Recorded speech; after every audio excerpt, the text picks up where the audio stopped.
armbar from close guard. Okay, so in close guard, I find that there's kind of two ways to attack. You can attack by pulling arms across the body and exposing the shoulder and the back, or you can attack by separating the arms away from the center of the body and attack the arms separately. Things become more complicated when there's posture and the person is kind of centered in front of you. This makes it hard because he's got his back, he's got his shoulders, he's got his arms. Everything is very stacked on top of his hips, which makes him strong in this position. So again, I can break that by bringing arms across the body, or I can break them by bringing the arms to the outside. I prefer bringing arms to the outside whenever I'm starting to attack in the close guard. So the first thing I always do is break the posture. And I have a very specific way of doing this. The first thing I do is I bring my heels up to squeeze the floating rib. This is almost imperceptible, but you can see just when I bring my heels up, he becomes much more uncomfortable.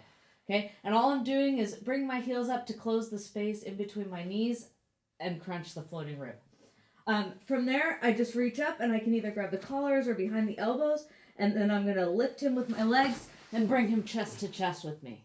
Okay, very, very effective, even against larger opponents, because of the way you're squishing the rib. If I don't squish the rib and I try and bring him close to me, he's going to have posture. As soon as I lift my heels, it becomes very, very easy. Okay, so that's always my first movement, and the purpose of that is to make him post his hands on the floor. Once the hands are on the floor, one arm is going to wrap around, and I feed myself the collar. That's one of the reasons I like to use both collars.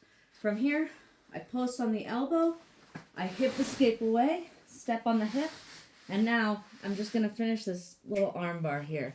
All I've done is separated out the elbow from his body, and I'm using my knee over the top to bring pressure down. Obviously, there's more pressure when the arm is wrapped.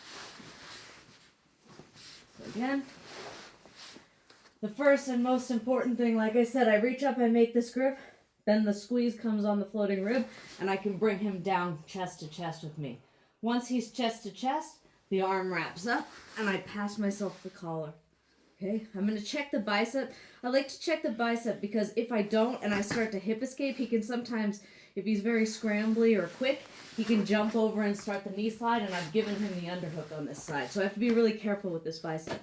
So I check the bicep, I hip escape away, and now this foot is going to come up on the back. My chest comes away. I need a lot of space for this arm bar. It's really important. And then the knee comes down to finish the position. This is a great armbar because it works if he stands up, it works if he rolls over the top, it works no matter what because of kind of the position you put the person in. Again, you can use the grip behind the triceps here to do the same thing. The problem is that then you don't have the collar to feed yourself.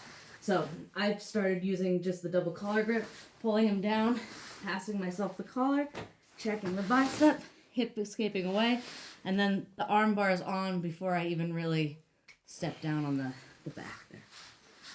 Okay. So that's one of my favorite attacks from close guard, but I think the most important thing there is actually learning how to break the posture. Just that little squeeze on the floating rib makes all the difference, and you can really control some people much larger than you by just squeezing around the rib.